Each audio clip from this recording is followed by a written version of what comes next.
ഭിന്നശേഷി സംവരണം എന്ന് പറയുന്ന ഒന്ന് സർക്കാർ കൊണ്ടുവന്ന ഒരു പ്രശ്നമല്ല എന്നും ചിലർ അതിനെ രാഷ്ട്രീയ വിഷയമാക്കി മാറ്റാൻ ശ്രമിക്കുന്നുവെന്നുമാണ് വിദ്യാഭ്യാസ മന്ത്രി വി ശിവൻകുട്ടി പറയുന്നത്.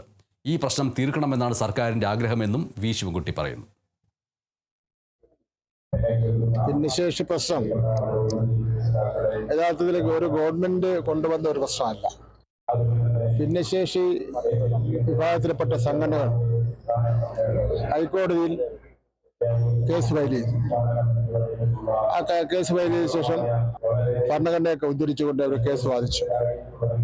ഈ അവസരത്തിൽ കേരളത്തിലെ മാനേജ്മെന്റുകൾ അവരുടെ ഭാഗം പറയുന്നതിന് വേണ്ടി കോടതിയിലേക്ക് പോയിട്ടേ ഇല്ല. വിധി വന്നതിന് ശേഷം സുപ്രീം കോടതിയിലെ കേസ് വന്നു.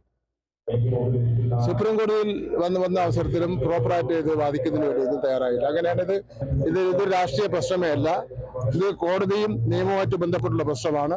ഇത് അവർക്ക് അർഹതയായിട്ടുള്ള ആനുകൂല്യം തടഞ്ഞു വയ്ക്കുന്ന പ്രശ്നമേ ഇല്ല.